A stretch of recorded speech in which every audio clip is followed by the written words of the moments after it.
All right, here we go again. Miami, thank you so much for being here again. My name is Roderick Ramirez, podcast host for Florida Men's Fashion Week, and I have the pleasure of being here with Eyo Annang. Yeah, nice to meet you, brother. Thank you, brother. So please tell us a little bit more about your brand, how it all was conceived, and how it all started. Okay, well, this is the House of Eyo, and my collection that I'm showing right now is Eyo Annang. So basically, it's respect to my family, right? My family name and my tribe that I come from. Eyo being my family name and Annang being the tribe that we come from. So when you talk about Nigeria, there's a lot, right? There's the Yorubas, the Hausas, the Igbos, the big three that like really all across Nigeria, everybody knows. But way down in Delta South, they call it South South, there's 500 other tribes that no one really knows about. The farmers, the workers, and the oil comes from there too. But we're not gonna get into that. So most of the Annang tribe is where my father comes from, and I've been privy to go back there and really know my culture and know where I come from, and I've always fell in love with how we dress and how we represent ourselves. So I just felt like it was my niche to bring it back here to the U.S. and be like, yo, that's what we got. Beautiful, brother. So are you a first generation American or were you born in Nigeria? First generation American. Beautiful. Yeah. Just like myself. Yes, yes. It's a road that most people don't really understand, or even think is like that big of a deal, but it really is when you have two parents that came here from wherever they came from, different parts of the world, and having to live through, what we see, how maybe other people treat them a little bit differently, and then us being American, but also still very proud of where we come from, right? For me, I was also usually not the most patriotic guy around because I'm very, very, very proud of where I come from. Yes. And I love where we are. We're very lucky to be where we are. We know this, Absolutely. but we never want to lose our roots. Never. So can you explain to us a little bit more about how the aesthetic of where you come from played into a role on your brand? Well, I think the aesthetic of how it played a role is the way that I feel when I'm wearing it. Because yes, I'm American, but I am also Nigerian. So to have that little bit of, I know where I come from, and instead of explaining it every time someone hears my name, they see it when I wear it on my clothes. They see it and they say, yo, you're not just American. Like, yes, you speak American. Yes, you know how to walk around. But the fact that you wear your clothes like with so much gusto, I guess is a good word, that they're like, yo, they want to know more about me just because I'm proud of where I come from. And it doesn't take away from my American nature because I love both places. But to not give back or to not represent where I come from more than just my name, but just to show it in my clothes, it makes me feel amazing. And that within itself is the most American thing we could do. Because Yes. America is immigrants. America is the world having a platform to express itself in a safe manner that we're so lucky to experience here. So tell me a little bit more about the brand itself. When did it start?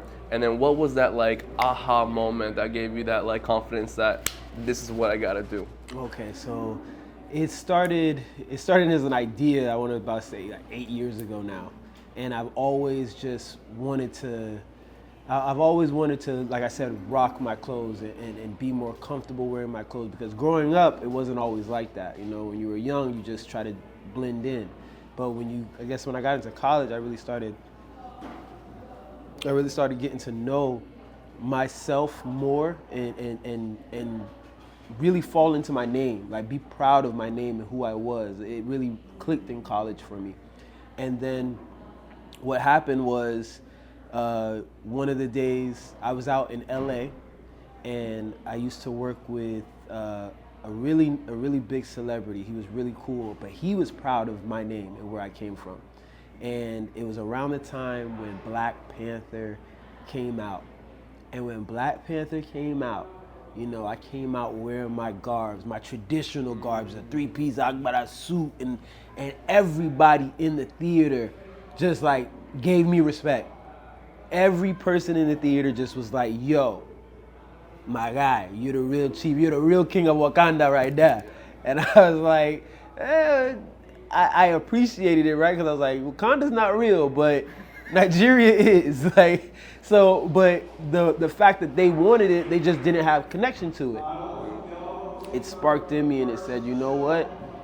Let me dive more into this. Because I never wanted to showcase it to everybody, but when everybody saw me and they all liked it, I said, okay, it made me more comfortable. It made me dive into it. It made me go back home to my family and say, hold on, I want to get more. I want to get more clothes. I want to learn. But the only thing was, it wasn't comfortable for the American style. So I had to start making clothes that were more American style. So when you see like the stuff that was on the tracksuit, the stuff on the runway, the tracksuits was purely like, okay, how do I get more of my American friends to be more comfortable with it? How do I make my pants more the style that the Americans are wearing it? Because Nigeria, a lot of drawstrings are being used, and that's fine. That's how it works in Nigeria, but that's not how it works in the U.S. So I had to start creating stuff for my friends that would be like, okay, Edo, I want to rock it with you, but it's got to be more swag. I need. There's a Miami piece. There was a one on my, sorry, got excited. There was a piece on the last night, all white with the teal trim. That's more of my Miami style. I'm gonna come out with a whole line for those because people were just asking. They don't want all of this because all of this was like a little too much for them. So I said, okay, let me just do the pieces, but use the cashmere quality that's traditional for the Niger Deltas, and add that with the Ankara pants, and then. So do you have like different aesthetics for like LA shows, New York shows, Miami shows, or is it all kind of core? It's all kind of core right now, but in my mind, it is like I know this piece, these reversible style jackets are more for my New York crowd and LA crowd. I know my Miami pieces are more for, they want to see the open chest, they want to see the buttons out, they want to see the shorts, and yeah, I even have an idea for my friends and family in Germany. So I have some people in Germany that have been big scene over there. Yeah, they've been rooting for me. They've been loving it, and we've been coming up with a true winter style. So that's a little bit. Y'all don't know about that yet. I haven't really said anything about that, but talking to you, I let it out there. That's coming. That's coming soon. You're gonna get some people asking questions now. Yeah, That's yeah. beautiful. We That's got ideas. We got ideas.